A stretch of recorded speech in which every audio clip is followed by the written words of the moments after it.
I told my parents about my suicidal thoughts. For a while now, I've been feeling completely overwhelmed by life, school, relationships, and this constant pressure to succeed. It just got to the point where everything felt pointless, and the thoughts of ending it all became louder. I 19M had been hiding it for months, but last night, I finally told my parents about my suicidal thoughts. It wasn't planned, I just broke down in front of them after dinner. I was terrified of how they'd react, but surprisingly they stayed calm. My dad hugged me tightly, telling me how much he loved me while my mom was trying not to cry. They didn't say a lot at first, but they listened, and that meant everything. They suggested I start therapy and reassured me that they'd be there for me no matter what. It's scary to have finally said it out loud, but I feel like I've taken a step in the right direction. I'm not better yet, but at least now I'm not going through it alone. What was the best revenge on your bully? Mike bullied me all through middle school, always making me the joke in front of everyone. By high school, I had grown taller, stronger, and more confident. Senior year, Mike entered the talent show with a comedy routine, and I knew he'd try to humiliate me again. But this time, I had a plan I signed up to, pretending to be a bad magician. During my act, I randomly picked Mike as my assistant. I dressed him up in a ridiculous costume and put him in a disappearing box filled with confetti. Instead of disappearing, the box exploded, covering him in glitter, right in front of the whole school. The audience burst into laughter, and for the first time, Mike was the one being humiliated. He never bothered me again, and I won the talent show. Are my parents being overboard regarding boyfriend's manners? I've been dating my boyfriend for a year, and he's genuinely kind, respectful, and caring.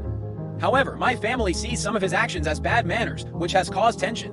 When we visited my grandparents, he brought flowers for my grandma, but forgot to help with the suitcases. My dad saw this as disrespectful, though it was an honest mistake. Another time, he accidentally put his feet on the table at my house, and while he apologized immediately, my mom thought it showed poor manners. During a video call with my mom, he unintentionally farted, and she found it inappropriate, though he felt awful and apologized. After dinner at my house, he ate the leftovers with permission, but my mom thought he was being inconsiderate. He felt terrible about these incidents, apologized, and promised to do better. He's otherwise extremely respectful, thoughtful, and caring. My question is, are my parents overreacting by saying he has no manners, despite his genuine efforts? My parents forced me to get married. At 25, my parents announced they'd arrange my marriage to Priya, a distant relative I barely knew. I tried everything to change their minds, but they wouldn't listen. It's for your future, they insisted. On the wedding day, I felt trapped, but then Priya pulled me aside and said, I don't want this either. We both felt pressured and decided to sneak out together. We ended up at a coffee shop, talking for hours. To my surprise, we actually connected. We shared similar values, dreams, and a sense of humor. By the end of the day, we realized we liked each other. We went back and decided to go through with the wedding, this time on our terms. What began as a forced marriage turned into a choice we both wanted to make. Am I wrong for refusing to change what I wear around my roommate's boyfriend? My roommate, who's 22 years old, and I 21 have been living together for 3 to 4 years, and we're really close. 6 months ago, she started dating her boyfriend, Mike, who's 22 and was part of our friend group. Once they started dating, Mike basically moved in, even though he doesn't pay rent or clean up after himself. He's left his stuff everywhere, including his underwear in the hallway. I've always dressed comfortably at home, no bra, small tops, shorts, etc. I even stopped wearing the small shorts when Mike started coming over, but I refused to wear a bra in my own apartment. A few days ago, my roommate asked if I would wear one when Mike is around. I was shocked because he's here constantly, and I'd have to wear a bra all day. I said no, it's my apartment too, and I can wear what I want. She called me disrespectful and said I should respect her boundaries, especially around her boyfriend. The fight ended badly and she hasn't spoken to me in 3 days. Now, I'm wondering if I was wrong for refusing. One is a scary experience that no one will believe. A few years ago, I moved into an old, cheap apartment on the outskirts of town. One night, I came home to find my front door slightly open. I was sure I'd locked it, but I brushed it off. Later, I saw a shadow in the hallway mirror behind me, but when I turned, no one was there. Over the next few days, I kept catching glimpses of it in reflections. One night, I woke to the sound of breathing near my bed, and when I looked up, the shadow stood at the foot of my bed, watching. When I blinked twice, it was gone. Since that night, I've never felt safe in my own home. I ruined my ex-girlfriend's life. I lost my ex-girlfriend's $30,000 in the stock market. She gave me the money to invest because I had experience, while she had none. However, I was struggling with a gambling addiction and ended up losing all of it. We broke up a couple of months ago, but she told me I could keep the money until the end of the year due to a tax situation. Now, she's asking for the money, but I don't have it. I plan to explain the situation and offer a payment plan. Wish me luck. Edit, my credit is trash and I can't take out a loan. Feel free to judge me, I deserve it. Thanks for advice. My parents abandoned me for a creepy cult. When I was 14, my parents became obsessed with a creepy spiritual group they found online. At first, it seemed harmless, like some weird self-help thing. But then they started acting strange, sold the house, quit their jobs, and began packing for a mysterious retreat. One night, they woke me and my little sister, Emily, at 3 a.m. Their faces were cold, emotionless. They handed me an envelope with cash and said, "It's time. You aren't coming with us." I asked why, and they said something chilling. "You weren't chosen." We haven't heard from them in 10 years. Sometimes, Emily wakes up screaming, saying she saw them standing outside our window, just watching. And every so often, I get strange, cryptic letters, no return address, just messages like, "The time is near, now." I can't help but wonder, are they waiting for us, or watching from somewhere closer than I think? If I had $1 for every girl that didn't find me attractive, they'd eventually find me attractive. In high school, I was the awkward guy who couldn't get a date no matter how hard I tried. I used to joke, if I had $1 for every girl who didn't find me attractive, I'd be rich enough for them to eventually find me attractive. Fast forward to my mid-20s, I started focusing on myself, working out, building confidence, and caring less about impressing others. The funny part, as soon as I stopped trying, people started noticing me. I even ran into a girl from high school who asked me out for coffee. The same girl who barely knew I existed back then. I guess, once you invest in yourself, everything else just falls into place. Someone was living inside the walls of my house. For weeks, I heard scratching inside my apartment walls. One night, I finally broke the drywall and found a tunnel. Inside, a terrified woman stared back at me. She crawled out, grabbed my arm, and whispered, "Hide me, he's coming." I barely had time to react before we heard heavy footsteps approaching. She dragged me into the wall, and we hid as a man entered my room, muttering, "Where are you hiding?" My heart raced, but then I felt her grip tighten and her voice changed. "You thought I was the prey," she hissed, revealing sharp teeth. In a panic, I kicked out of the tunnel and sealed it behind me.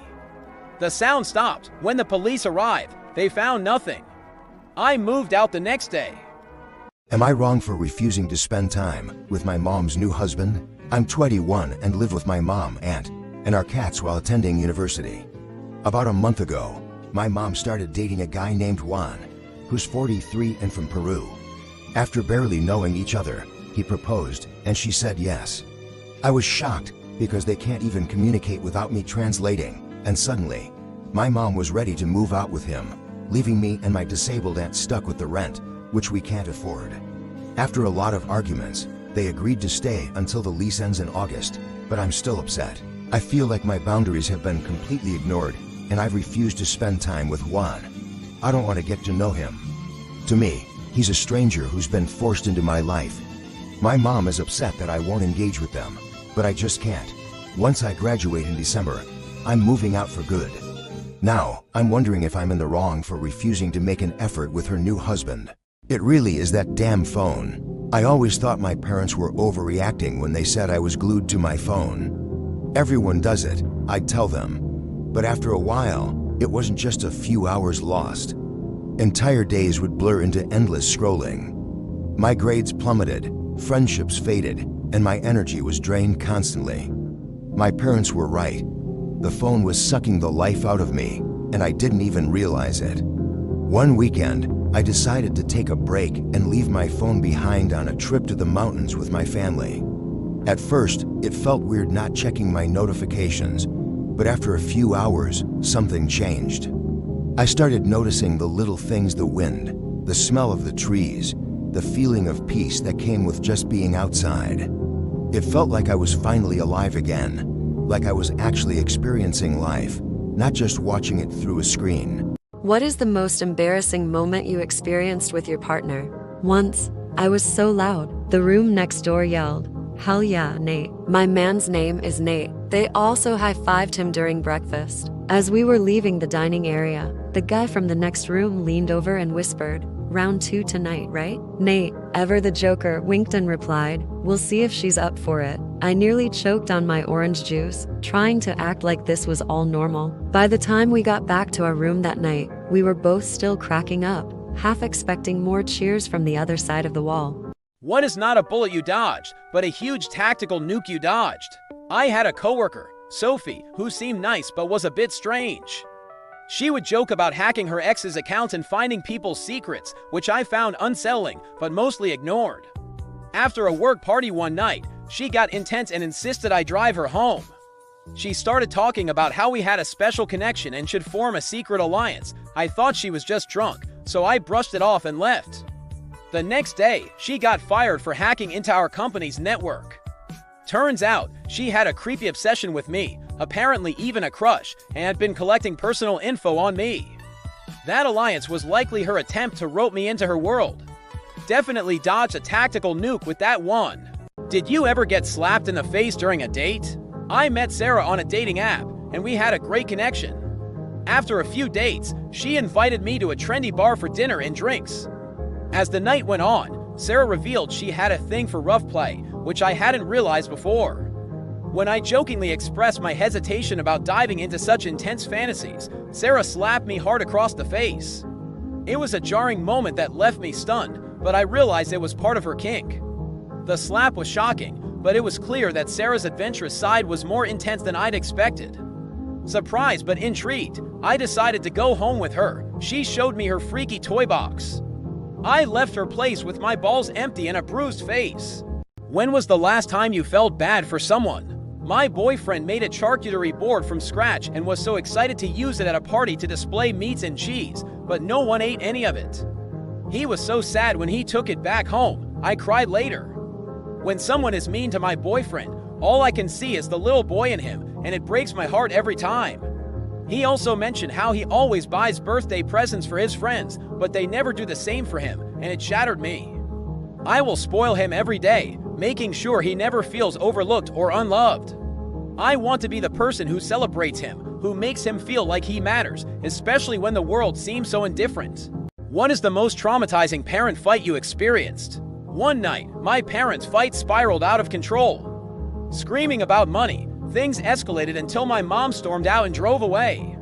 I watched from my window, frozen, as my dad stood there alone. She didn't come back for days. When she finally returned, the silence between them was deafening. Not long after, they divorced, leaving me shattered. That night left a scar on me hearing their fights, watching them fall apart. I started having nightmares, reliving that moment again and again. It was the moment I realized that nothing would ever be the same.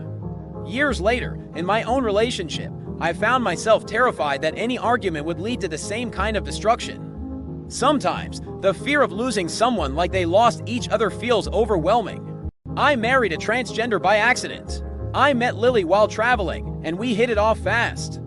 After a whirlwind romance, I proposed, and we had a beautiful wedding. On our honeymoon, everything felt perfect until she sat me down and revealed she was transgender. I was furious because she hadn't told me. I felt betrayed. In the heat of the moment, I stormed out, filled with anger and confusion. Lily's sister, who had always been a little flirty, caught up with me. Fueled by spite and the need for revenge, I ended up spending the night with her. It was petty, it was cruel, but in that moment, it felt like the only way to get back at Lily for keeping such a huge secret from me.